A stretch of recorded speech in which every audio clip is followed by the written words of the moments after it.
Have you ever felt like your mind simply won't stop? Like a radio that plays worry after worry, and you can't find the off switch?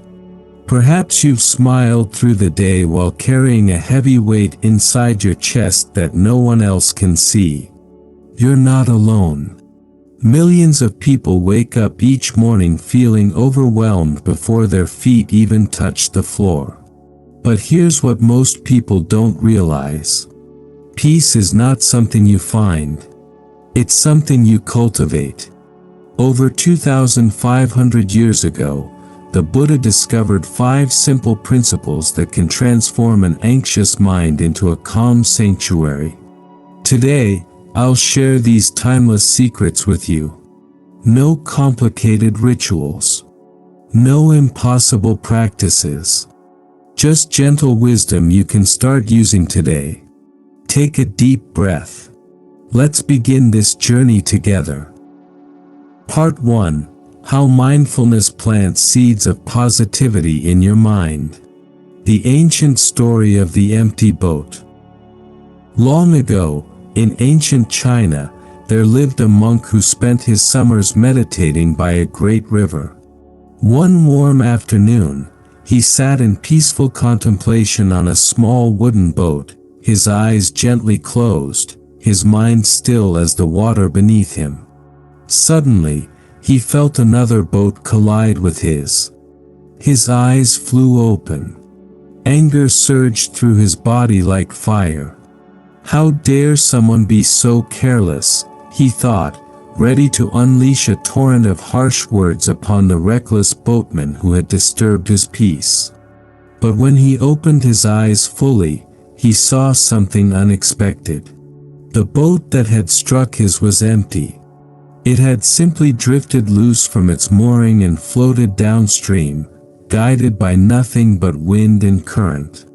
In that moment, the monk's anger dissolved like morning mist.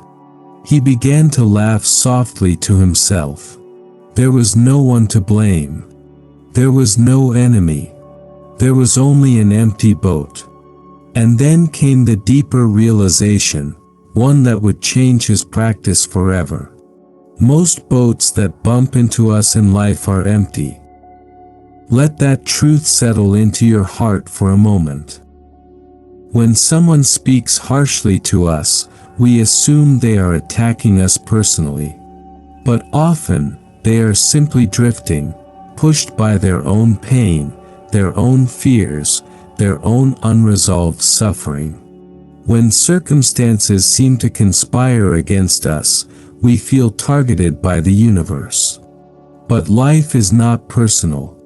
Events arise from countless causes and conditions, most of which have nothing to do with us at all. The Buddha taught that the mind is everything.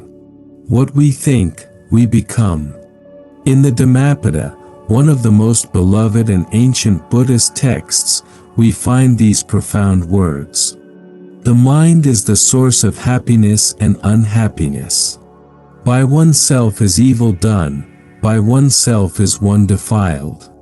By oneself is evil left undone, by oneself is one purified. This is not merely poetry. This is the foundation of all inner transformation. The sacred practice of mindful awareness. Mindfulness, the practice of bringing full, loving attention to the present moment, is the cornerstone of Buddhist teaching on mental peace. But what exactly is mindfulness? It is not about emptying your mind of all thoughts. That is a common misconception that discourages many beginners. Mindfulness is simply the practice of noticing. Noticing when your mind drifts into worry about tomorrow. Noticing when it replays regrets from yesterday. Noticing the tight sensation in your chest when fear arises. Noticing the warmth in your heart when you think of someone you love. And then, gently, with great compassion for yourself, guiding your attention back to the present moment. Back to the breath. Back to the sensation of being alive, right here, right now. Think of your mind as a garden. Every thought you think is a seed being planted in fertile soil. When you repeatedly plant seeds of worry, resentment, and fear, you will inevitably harvest anxiety, bitterness, and unhappiness. But when you consciously choose to plant seeds of gratitude, compassion, and present moment awareness, you cultivate a garden of peace and contentment. The beautiful truth about mindfulness is that it requires no special equipment, no expensive retreats, no hours of practice. It can begin with something as simple as feeling your feet on the floor right now, noticing the gentle rhythm of your breath, or truly tasting your morning cup of coffee instead of drinking it while scrolling through worrying news. Each moment of presence is a small victory. Each moment of awareness is a step toward lasting peace. As the Buddha wisely said, "Do not dwell in the past, do not dream of the future, concentrate the mind on the present moment." Part 2. How gratitude transforms your perspective on life. A modern story, Eleanor's unexpected awakening. Eleanor was 68 years old when her world shattered into 1,000 pieces. Her husband of 43 years, William, had passed away unexpectedly in his sleep. Within months, she discovered that their retirement savings had been devastated by poor investments she knew nothing about. She was forced to sell the family home where she had raised 3 children and move into a small one-bedroom apartment on the other side of town. For the first time in nearly half a century, Eleanor was completely alone. And she was consumed by anger. Angry at William for leaving her. Angry at the financial advisor who had failed them. Angry at her children for not visiting more often. Angry at God, at life, at everything and everyone. She stopped answering phone calls from concerned friends. She declined every invitation. She spent her days sitting in a worn armchair by the window, staring at nothing, replaying bitter memories and nursing her resentment like a dark companion. Weeks turned into months. The world outside continued without her. One rainy afternoon, her 12-year-old granddaughter, Sophie, came for a surprise visit. Sophie had always been close to her grandmother, and she was worried. "Grandma," she said, climbing onto the arm of Eleanor's chair, "my teacher taught us something really cool. Can I show you?" Eleanor didn't respond, but Sophie continued anyway. She pulled out a small purple notebook decorated with stars. "It's called a gratitude journal," Sophie explained, her eyes bright with enthusiasm. "Every night before bed, you write down 3 things you're thankful for. They can be tiny things. My teacher says it actually changes your brain." Eleanor almost scoffed. Thankful? What on earth did she have to be thankful for? Her husband was gone. Her home was gone. Her life as she knew it had vanished. But looking into her granddaughter's hopeful eyes, she found she couldn't refuse. "I'll try," she said quietly. "Just for you." That first night, Eleanor sat with the notebook open, pen in hand, for 20 minutes. Finally, she wrote, 1. I am thankful for hot tea. She couldn't think of anything else. She closed the notebook in frustration. But the next night, she tried again. 1. Hot tea. 2. Sophie's visit. 3. The rain stopped. And the night after that. Slowly, almost imperceptibly, something began to shift. She noticed the cardinal that visited the tree outside her window each morning, its red feathers bright against the gray sky. She noticed the kindness of the young man at the grocery store who always helped her carry bags to her car without being asked. She noticed the warmth of sunlight on her face during her hesitant afternoon walks.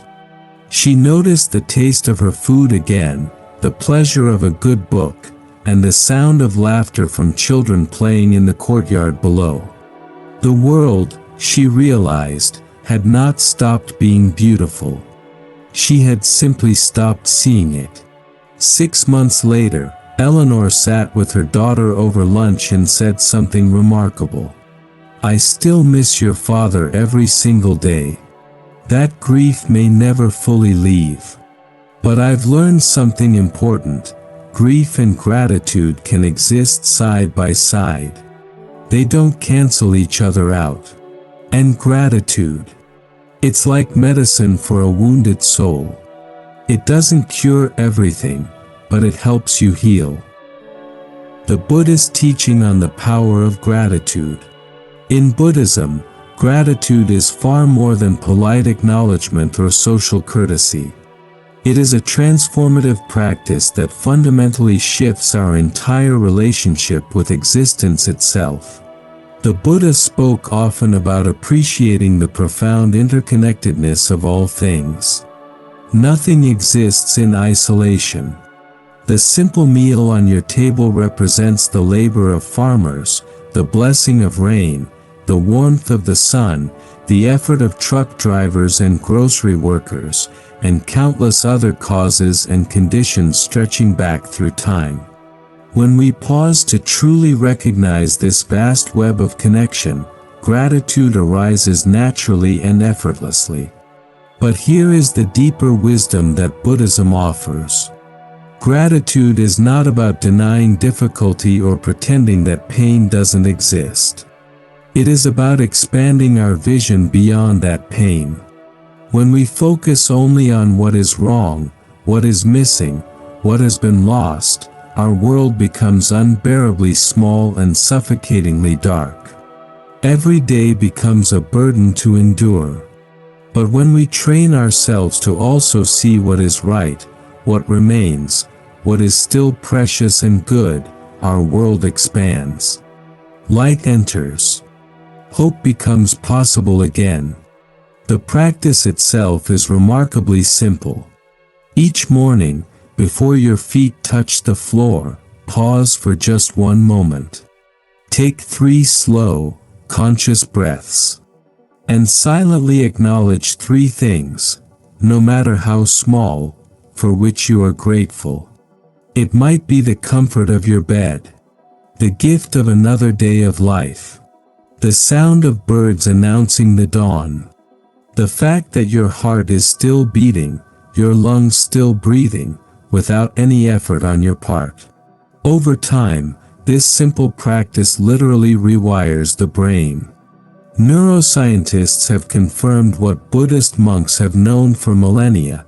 Consistently practicing gratitude creates new neural pathways that naturally incline the mind toward positivity and peace. As the beloved Buddhist teacher Thich Nhat Hanh once wrote, "The present moment is filled with joy and happiness. If you are attentive, you will see it. The joy is already here. We simply need to remember to look."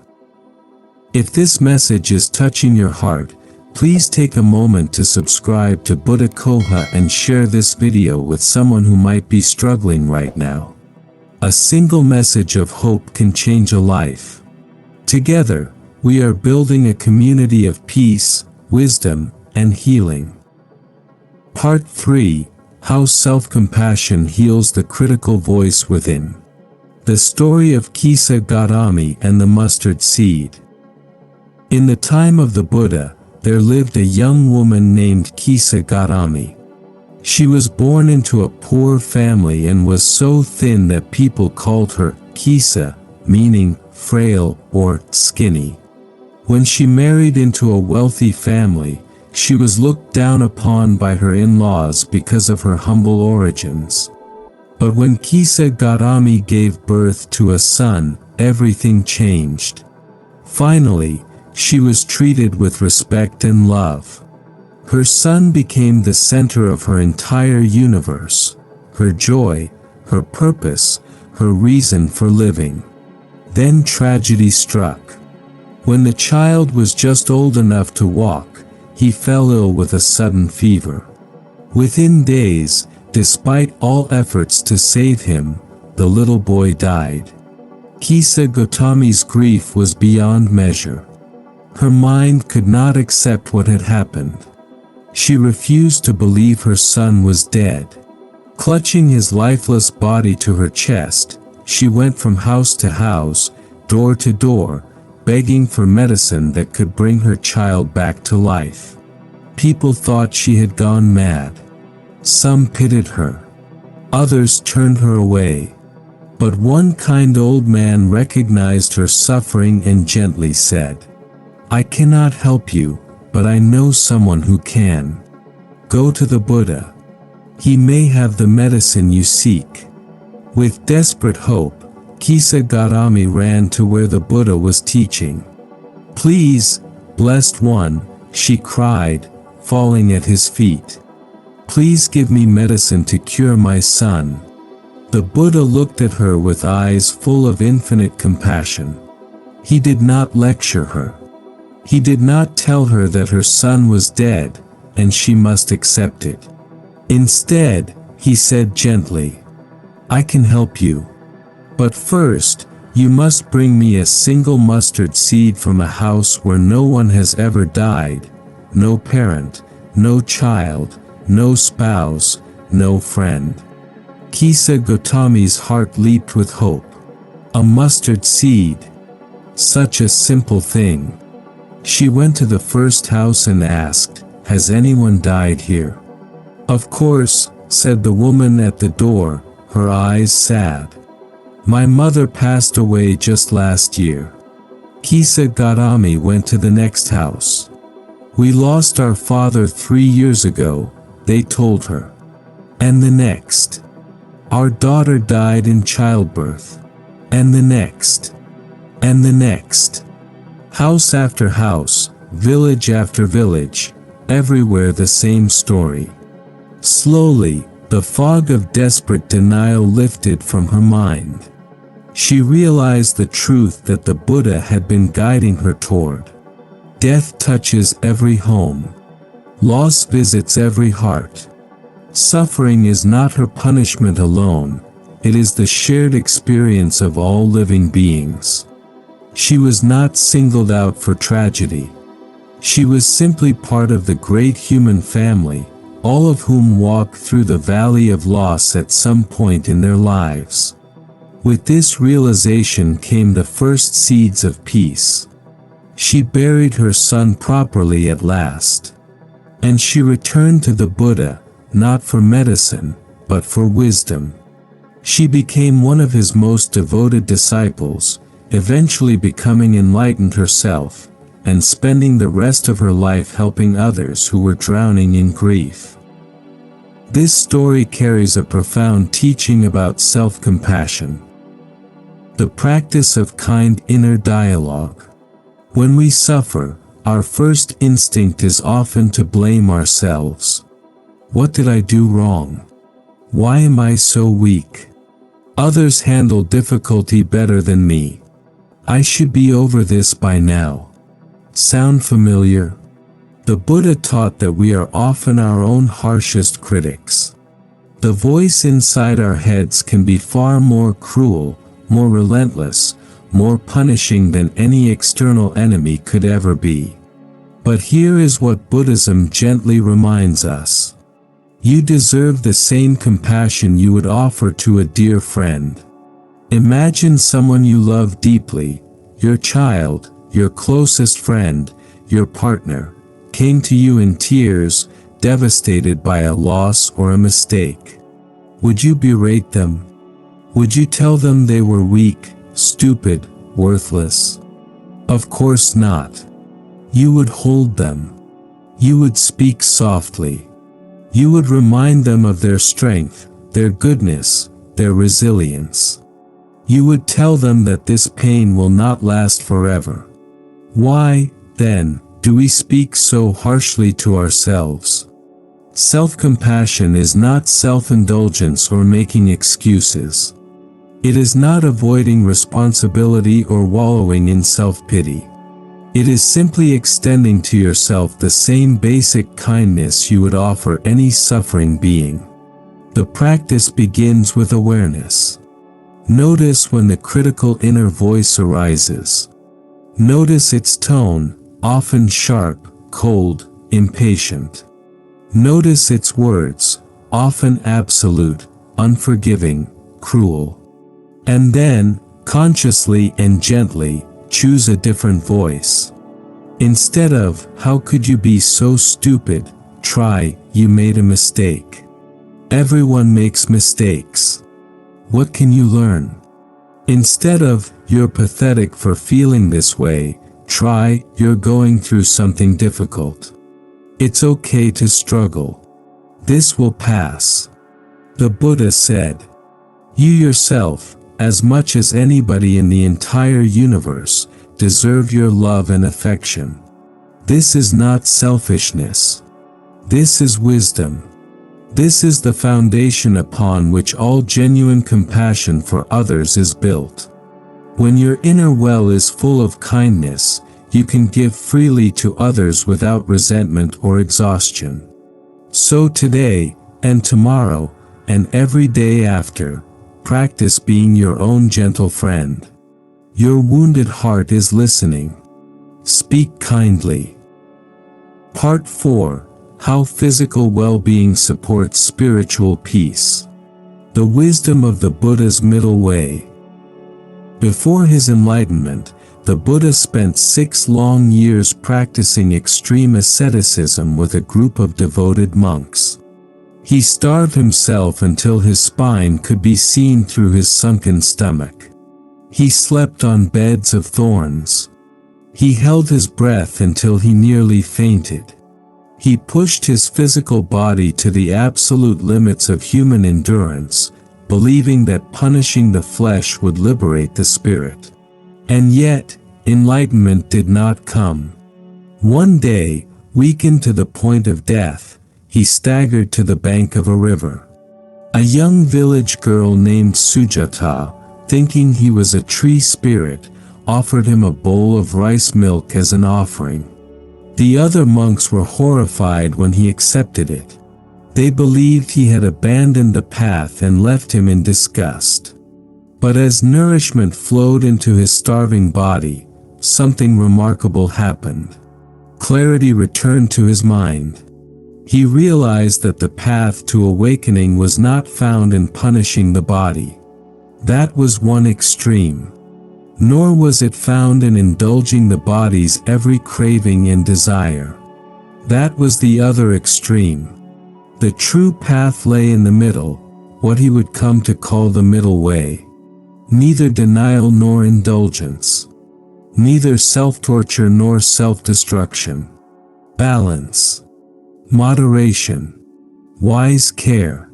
This profound insight became one of the core teachings of Buddhism. The body as a sacred temple. In Buddhist philosophy, the human body is described as a precious vehicle, a rare and valuable opportunity that countless beings do not receive. To waste this opportunity through neglect is a profound loss. Caring for your body is not vanity or materialism. It is a sacred duty. This holistic care includes mindful nutrition, eating with awareness and gratitude, choosing foods that nourish and energize rather than merely satisfy momentary cravings, pausing before meals to appreciate the countless beings and conditions that brought this food to your table, eating slowly, tasting fully, stopping when satisfied rather than stuffed, gentle, joyful movement. Exercise need not be punishing or extreme. A daily walk in nature, gentle stretching upon waking, simple breathing exercises, or swimming, any movement that brings your awareness into your body is a form of meditation in action. The goal is not a perfect physique. The goal is a body that supports you in living fully. Sacred rest. Sleep is not laziness. It is restoration and regeneration. The Buddha himself advocated for adequate rest, recognizing clearly that an exhausted mind cannot perceive truth or maintain peace. Honor your body's need for sleep without guilt. Mental nourishment. What we consume with our eyes, ears, and minds matters as much as what we consume with our mouths. Limiting exposure to disturbing news, choosing uplifting and inspiring content, spending time in silence and nature, all of these contribute profoundly to mental well-being. When the body is properly cared for, the mind becomes clearer. When the mind is clearer, wisdom arises more naturally. When wisdom arises, peace follows. Think of your body as a candle. If you want the flame of awareness to burn brightly, you must tend carefully to the candle that holds it. As the Buddha taught, to keep the body in good health is a duty, otherwise we shall not be able to keep our mind strong and clear. Today, consider just one small way you might better care for your physical form. Perhaps drink an extra glass of water. Perhaps going to bed 30 minutes earlier. Perhaps take a short walk after dinner, feeling the evening air on your face. Small actions, repeated with consistency and love, create profound transformation over time. Part 5. How embracing change leads to personal growth and freedom. The story of the stonecutter. There is an ancient Buddhist tale about a humble stonecutter who spent his days chipping away at great rocks in the hot sun. One day, as he worked, a wealthy merchant passed by in an elegant carriage, surrounded by servants and admirers. The stonecutter looked up with envy. How powerful that merchant must be, he thought. I wish I could be like him. Mysteriously, his wish was granted. He became a wealthy merchant, enjoying luxury and respect. But one day, as he was carried through town, a government official passed by, and everyone, including him, had to bow low. The guards pushed aside even wealthy merchants. The official is more powerful than me, he realized. I wish to be like him. And so he became the official, with authority over all the townspeople. But one summer day, as he walked through the land, he felt the scorching sun beating down on him mercilessly. No matter his power, he could not escape the heat. The sun is more powerful than me, he thought. I wish to be the sun. He became the sun, radiating heat and light across the entire earth. He felt invincible. But then a cloud drifted beneath him, blocking his rays. The cloud is more powerful, he realized. He wished to become the cloud. As the cloud, he poured rain and caused great floods. He felt unstoppable. But then the wind came and blew him apart, scattering him across the sky. The wind is more powerful. He became the wind, knocking down trees and houses. But then he encountered something he could not move, no matter how hard he blew, a great stone mountain, ancient and immovable. The mountain is more powerful. He became the mountain, towering over all, feeling finally that nothing could challenge him. And then, at the base of the great mountain, he heard a sound. Chip, chip, chip. He looked down and saw a humble stonecutter, chipping away at his foundation, slowly but surely shaping the rock. And in that moment, the deepest truth was revealed. This story illuminates one of Buddhism's most profound and liberating teachings. Impermanence. Everything changes. What seems powerful today may be powerless tomorrow. What appears to be misfortune may contain seeds of blessing. What we chase outside ourselves often leads us in circles, right back to where we started. The gift hidden in uncertainty. Most of our suffering comes from resistance to change. We want things to remain the same. We want security. We want guarantees that tomorrow will resemble today, only slightly better. But life offers no such contracts. The Buddha taught, everything that has a beginning has an ending. Make your peace with that, and all will be well. This is not pessimism or resignation. This is liberation. When we truly accept that change is the fundamental nature of existence, we stop fighting against reality itself. We stop exhausting ourselves trying to hold water in our hands. We become like the water, flowing around obstacles instead of crashing endlessly against them. And here is the beautiful paradox. Within every change lies the seed of growth. Losing a job can lead to discovering a truer calling. Ending a relationship can open the door to deeper self-understanding. Facing illness can reveal what truly matters, stripping away everything superficial. Even loss, even grief, even the changes we would never have chosen, these too can become teachers if we remain open to their lessons. The key is staying curious rather than closed.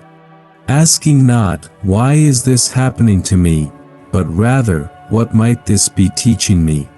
Stepping outside your comfort zone, whether by learning something new, traveling somewhere unfamiliar, or simply having a genuine conversation with someone different from yourself, keeps the spirit alive and growing.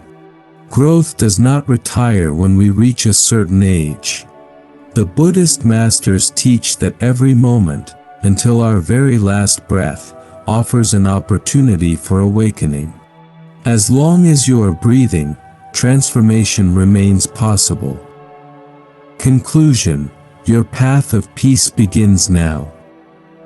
We have traveled together through 5 timeless Buddhist principles for staying calm and positive. The power of mindfulness to recognize empty boats and plant seeds of presence.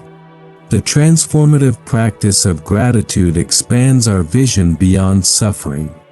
The healing gift of self-compassion to silence our harshest critic. The sacred duty of caring for our physical temple. And the liberation that comes from embracing life's constant change. These are not separate practices to be perfected one at a time. They are threads in a single tapestry of peaceful living. Let us close with wisdom from those who have walked this path before us. The Buddha himself said, "Peace comes from within. Do not seek it without." The beloved teacher Thich Nhat Hanh reminded us, "Feelings come and go like clouds in a windy sky. Conscious breathing is my anchor." And this gentle truth. Each morning we are born again. What we do today matters most. Dear friend, if you are facing difficulty right now, if your heart is heavy, if your mind is restless, if you are carrying burdens that feel too great to bear, please know this. You are not alone. Millions of souls across thousands of years have walked this very path. They have faced their own storms, their own losses, their own nights of the soul. And they found peace. Not by escaping life's challenges, but by transforming their relationship to those challenges. And so can you. Start small. Today, perhaps you simply take 3 conscious breaths when you feel stress arising. Tomorrow, perhaps you write down one thing, just one, for which you are grateful. Next week, Perhaps you catch yourself in harsh self-judgment and choose, just once, to respond with kindness instead.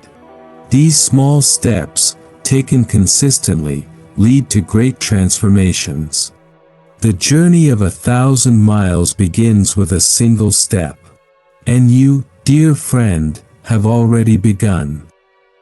Thank you for walking this path with Buddha Coha today. If these words have brought you comfort, if they have planted even a small seed of peace in your heart, please subscribe to our channel and become part of our growing community of seekers and healers. Share this video with someone you love who might be struggling. Leave a comment below sharing your own experience with these practices.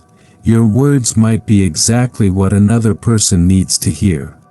And always remember, the peace you seek is not somewhere far away, waiting to be found. It is here. Right here.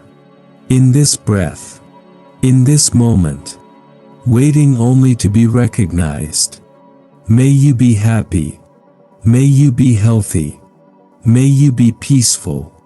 May you be free. Until we meet again.